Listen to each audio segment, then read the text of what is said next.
अब स्टैंडर्ड 9 के अंदर हम स्टार्ट कर रहे हैं। चैप्टर 9 है area of parallelogram and triangle. तो इसमें पहला टॉपिक है कि area of closed figure. Closed figure है, उसका एरिया क्या है? तो measure of planar region corresponding to the closed figure. जैसे कि ये कोई क्लोज्ड फिगर है क्लोज्ड फिगर है। हाँ, तो उसके रीजन को हम मेजर करते हैं, ये वाला सब। तो ये रीजन मेजर करते हैं, तो ये क्या हो गया? उसका एरिया हो गया। दूसरी हम क्लोज्ड प्लेनर रीजन में ऐसे भी ले सकते हैं, तो इसका ये सब एरिया, तो वो सभी ले सकते हैं। तो वो हम फाइंड करते थे, तो वो एरिया हो गया उसका। दूसरा area of congruent figure. If two figure A and B congruent है, यानी दो फिगर इक्वल है, तो आप क्या कर सकते हो? तो दो फिगर इक्वल है तो आप लिख सकते हो कि area of A is equal to area of B. दोनों का एरिया इक्वल आ सकता है अगर दोनों फिगर कोरिलेंट है तो, बराबर। ऐसे दो ट्रायंगल भी हो सकते हैं। अगर दो ट्रायंगल कोरिलेंट है, यानी ट्रायंगल ए बी सी कोरिलेंट ट्रायंगल पी क्यू आर, अगर ऐसा लेता हूं ए बी सी कोरिलेंट ट्रायंगल पी क्यू आर, तो इन दोनों का एरिया भी इक्वल रहेगा। तो इसको मैं सिंबॉलिकली भी ले सकता हूं। कैसे? तो इधर लिखता हूं area A B C bracket में is equal to A R करके मैं सिंबॉलिकली लिख सकता हूं एरिया पी क्यू आर, इस तरह से। तो अगर दो फिगर कॉन्ग्रुएंट है, कोई भी हो सकती है, दो स्क्वायर है, दो ट्रायंगल है, ऐसे, या कोई दूसरी और फिगर भी हो सकती है, सर्कल है, तो भी आप उनका एरिया भी इक्वल लगता है। अगर वो दोनों फिगर कॉन्ग्रुएंट है तो उनका एरिया भी क्या रहेगा? इक्वल ही रहने वाला है। और इसको सिंबॉलिकली आप इस तरह से लिख सकते हैं, एरिया ऑफ एबीसी बोलो equal to area of PQR, इस तरह से।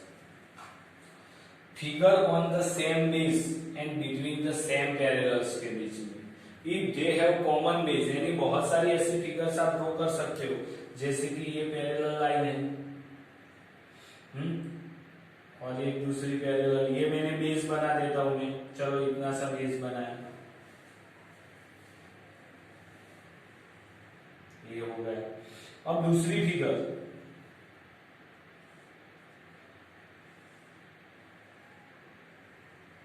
ऐसे भी लिख सकता हूं। तो देखो इसमें दो फिगर है, एक तो ए बी सी डी वाला क्वाड्रिलेटरल है, दूसरा पी बी सी और आर वाला क्वाड्रिलेटरल है।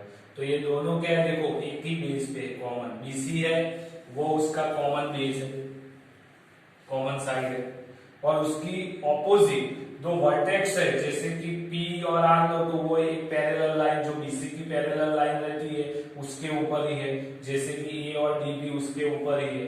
तो ये दोनों ही फिगर आप बोल सकते हो कि सेम बेस और vertex opposite to the common base is lie on the line to the parallel, ये इसके पैरेलल लाइन के ऊपर ही उसकी वर्टेक्स। इस तरह से कोई एक ट्रायंगल, जैसे कि ये क्वाड्रिलेटरल है, और उसके अंदर ही ये लाइन की बात करूं मैं, और ये लाइन, तो उसके अंदर ही ये दोनों पैरेलल लाइन के बीच ये ट्रायंगल है। तो ये बेस देखो दोनों में कॉमन है, इसको मैंने ए बी सी डी, तो इसमें कॉमन बेस कौन सा है? बीसी है, और parallel line AD parallel BC है। तो A B C D, A E point देखो, तो ट्रायंगल का ई पॉइंट है, वो भी पैरेलल लाइन है उसके ऊपर ही है, और एडी की दोनों भी वर्टेक्स है ए और डी, वो भी पैरेलल लाइन के ऊपर है। तो ये क्वाड्रिलेटरल और ट्रायंगल दोनों भी ऐसे कॉमन बेस और पैरेलल लाइन पे हो सकते हैं। दो एक साथ ट्रायंगल भी हो सकते हैं, जैसे कि ये पैरेलल लाइन और दूसरी ये पैरेलल लाइन, इसके ऊपर ये ट्रायंगल है, बराबर है कि नहीं। अब दूसरा ट्रायंगल में बनाता हूं इस तरह से,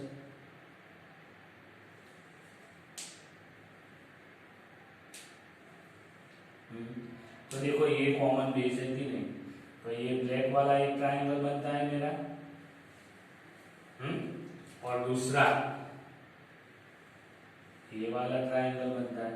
तो दोनों की वर्टेक्स, ये P और Q दोनों की वर्टेक्स को पैरेलल लाइन है बेस के, उसके ऊपर है, और P फिर इधर R और S भी नाम दे सकता हूं। तो इसमें ट्रायंगल PRS है और दूसरा ट्रायंगल QRS है। कौन से ट्रायंगल PRS है, दूसरा ट्रायंगल कौन सा है QRS, जिसमें कॉमन बेस कौन सा है, तो RS है कॉमन बेस, और पैरेलल लाइन कौन सी है, तो PQ पैरेलल RS है। तो ये बात है, figure on the same base and between the same parallel के बीच में। तो दो ट्रायंगल हो सकते हैं, दो क्वाड्रिलेटरल कोई भी हो सकते हैं, और इसका यूज करके हमको आगे थ्योरम देखना है।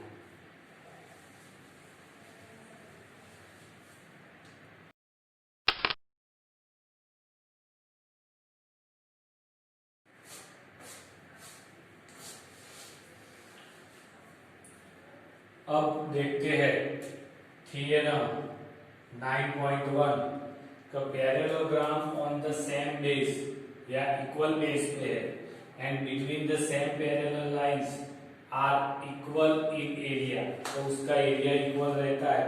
तो इसके लिए मैं इधर फिगर भी ड्रॉ कर देता हूं, जैसे कि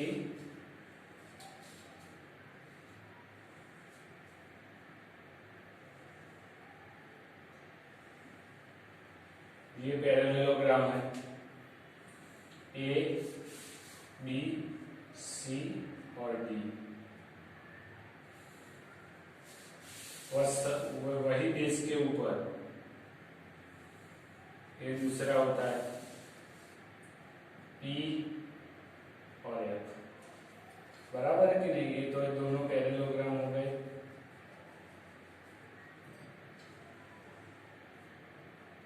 ये B पॉइंट है,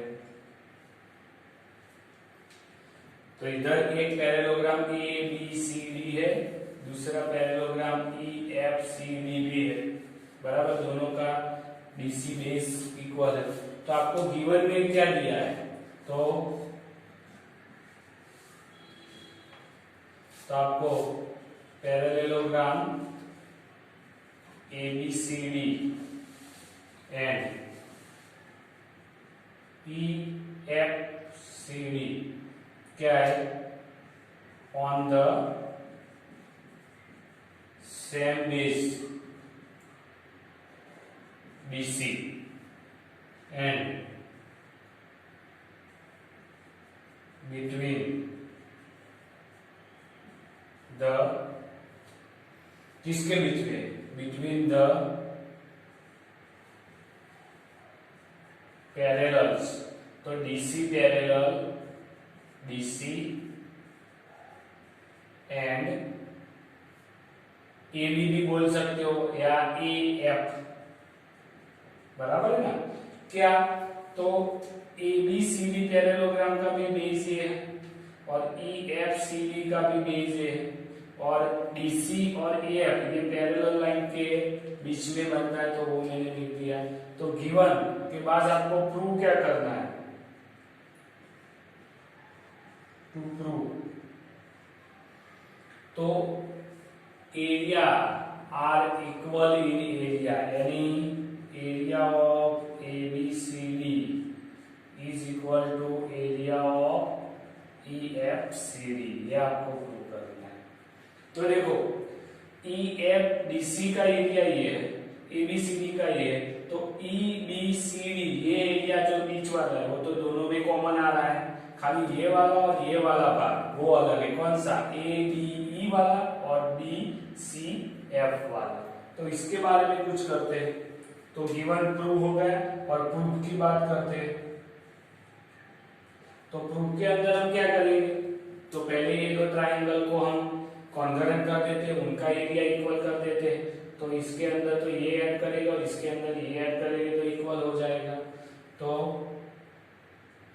इन triangle A B E and triangle B C F दोनों के अंदर क्या करेंगे पहला, तो देखो ये दो पैरेलल लाइन है, तो ये वाला एंगल और ये वाला एंगल कैसे, तो इसके लिए देखो ये और ये पैरेलल लाइन, तो ये वाला एंगल और ये वाला एंगल, इधर ये है तो इधर भी है, तो ये करस्पॉन्डिंग एंगल है, तो वो इक्वल ही रहने वाले। तो angle E A D is equal to angle F B C, corresponding angle, तो वो इक्वल है। दूसरा आप देखोगे तो ऐसे का ऐसे दूसरा देखो, तो ये वाला एंगल और ये वाला एंगल, तो इसके अंदर कैसे बन जाए, तो इस तरह से ई पॉइंट, तो ये एंगल है और इधर एफ पॉइंट है, तो इसके एंगल है, तो वो भी इक्वल हो गए करस्पॉन्डिंग। दूसरा angle A E D is equal to angle A E D is equal to angle B F C, B F C बराबर ए डी ई, तो बी एफ सी, ये भी कौन से हो गए, करस्पॉन्डिंग एंगल हो गए। दूसरा ए डी और बी सी दोनों कौन सी लाइन है, तो ये दोनों तो पैरेलल लाइन है, इसीलिए A D is equal to B C होता है। क्यों, तो quadrilateral A B C D is parallelogram, और पैरेललोग्राम है तो उसकी opposite, so opposite side are equal. इसके ऊपर से मैंने ये लिखा, तो ये तीन चीजों से एंगल, एंगल और साइड से क्या कर सकता हूं, वो मैं इधर लिखता हूं। तो triangle A D E concurrent triangle B C F, कौन सा रूल्स, तो एंगल एंगल साइड रूल। अब इससे ये ट्राइंगल क्या हो गया, कॉन्करेंट हो गए। तो दोनों का दो कॉन्करेंट है, तो उसका मतलब area of A D E is equal to area of B C F भी हो गए, दोनों का एरिया। अब दोनों के अंदर हम ऐड कर देते हैं कौन सा, ई बी सी डी, वो एरिया। तो क्या करूंगा मैं, area of A D E plus area of E B C D is equal, इस साइड भी वही लिख देते, area of E B C D, ये तो था plus area of B C F. तो मैंने क्या किया, दोनों तरफ देखो ये area of E D D दोनों में ऐड किया है, तो एरिया ऑफ ए डी ई यानी ये और ई बी सी डी ये मिला के पूरा ए बी सी डी बन गया, तो ये क्या हो गया, area of A B C D बन गया। जबकि इधर area of E B C D और बी सी एफ ये मिला के वो क्या हो गया, ई एफ सी डी बन गया। तो area of E F C D ये बन गया। तो जो आपको प्रूव करना था, दोनों का एरिया इक्वल रहता है, वो प्रूव हो गया।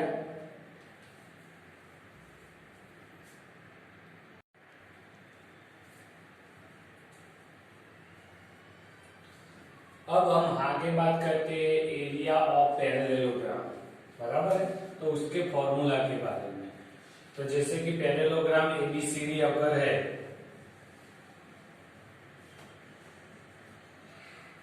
Parallelogram ABCD area is equal to base multiply altitude.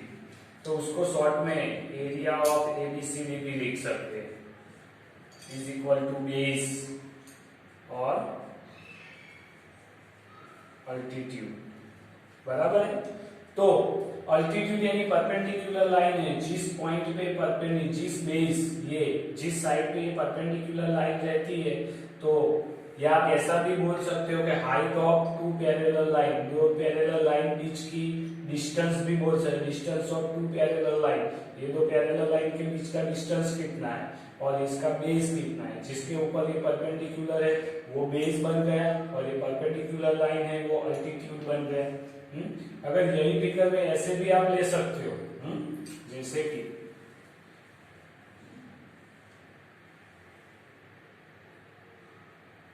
ऐसे है, तो अगर ये पैरेलल लेंगे तो भी हो सकता है, ये पैरेलल लेंगे तो इन दोनों के बीच का डिस्टेंस, अगर ये पैरेलल है तो इधर से लाइन खींचूंगा मैं तो उसके ऊपर परपेंडिकुलर लाइन किधर जाएगी, इस तरह से आएगी, तो ये बेस होगा और ये अल्टीट्यूड हो जाएगा। यानी पैरेलल, ये दो पैरेलल लाइन के बीच का डिस्टेंस वो भी बोल सकते हो, distance of two parallel line, altitude उसको। अब उसके ऊपर से ट्रायंगल का फॉर्मूला, एरिया ऑफ ट्रायंगल, तो आपको पता है कि अगर मैं पैरेललोग्राम ड्रॉ करता हूं,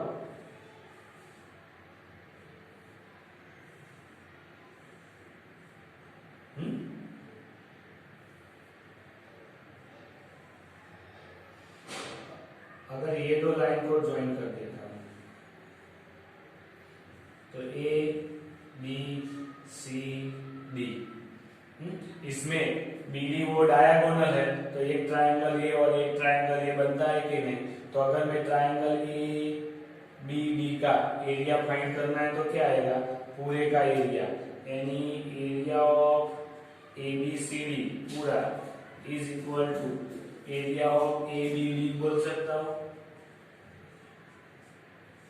और आपको पता है ये सेम बेस के ऊपर बन रहा है ना, ये ट्रायंगल देखो, चलो इसकी बात करता हूं, तो ये बेस BC है, इसके ऊपर और BC और AD पैरेलल लाइन के अंदर क्या बनता है, क्वाड्रिलेटरल यानी पैरेललोग्राम भी बनता है और ये ट्रायंगल भी बनता है। तो ट्रायंगल का एरिया क्या हो जाएगा, उससे हाफ हो जाएगा, यानी इधर में 2 एरिया ऑफ ABCD लिख सकता हूं। तो 2 area of ABCD is equal to base into altitude लिख सकता हूं। अब ये 2 नीचे जाएगा तो area of ABD, sorry 2 area of ABD is equal to इधर एरिया ऑफ ABCD। तो एरिया ऑफ ABD ट्रायंगल का area is equal to 1/2 area of ABCD parallelogram का एरिया।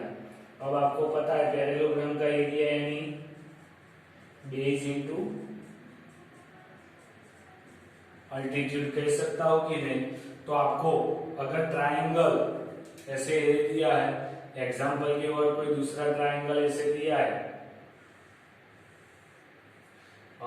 तो ये इसका अल्टीट्यूड हुआ,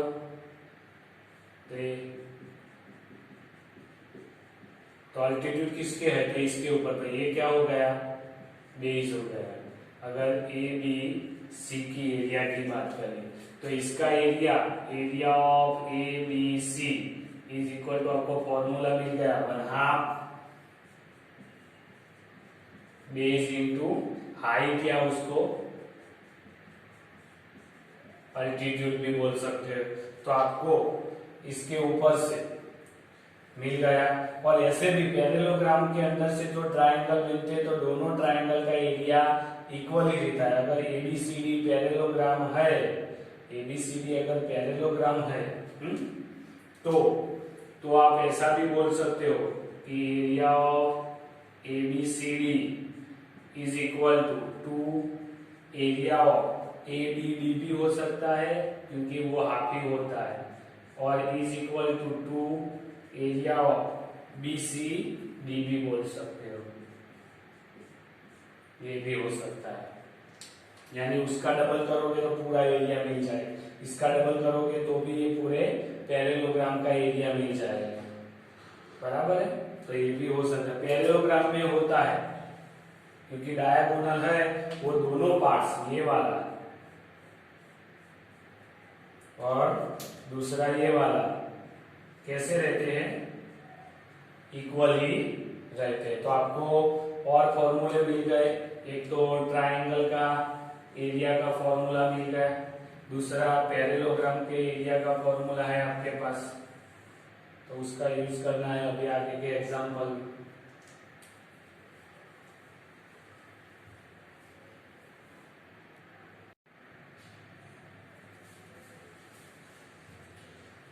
अब आगे है property of median of triangle. तो इधर लिखा है मैंने कि any median of triangle divide the triangle into two triangle of equal area.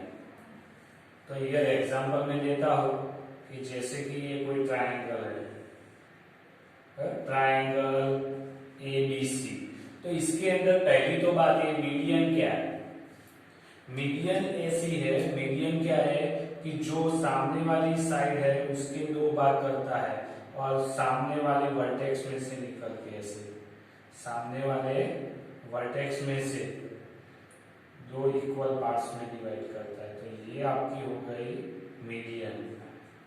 तो एडी इज मीडियन।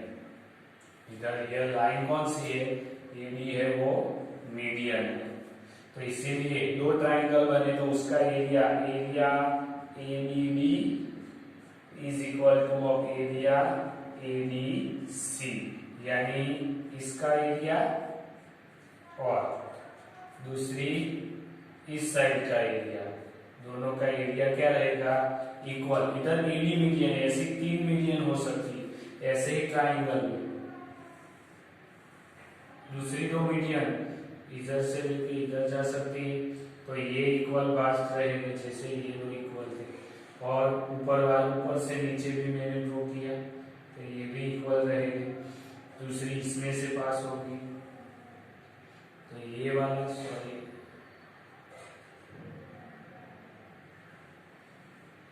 तो ये वाला और ये वाला भी इक्वल रहेगा। तो ए बी सी, यानी ये और ये इक्वल है, ये दो लाइन इक्वल है और ये वाली इक्वल है। तो ये आपका मिड पॉइंट मिल गया, बराबर है। जैसे कि ए बी ई एफ है, तो इधर ए बी है, फिर बी ई है और सी एफ, ये तीनों के तीनों क्या है, मीडियन। तो इस तरह से आप तीन मीडियन ड्रॉ कर सकते हो, और मीडियन से दो जो ट्राइंगल बनते हैं उनके एरिया इक्वल रहते हैं। और इधर जी है वो आपका जी वो मिड पॉइंट है, इधर मैंने जी दिया है वो उसका मिड पॉइंट है। लेकिन आपको यही खास याद रखना है कि जो भी मीडियन से दो ट्राइंगल के एरिया बनते हैं, दो ट्राइंगल बनते हैं, तो उनके एरिया क्या रहते हैं, इक्वल रहते हैं। यानी मीडियन आपके ट्राइंगल को दो इक्वल भाग में डिवाइड करता है।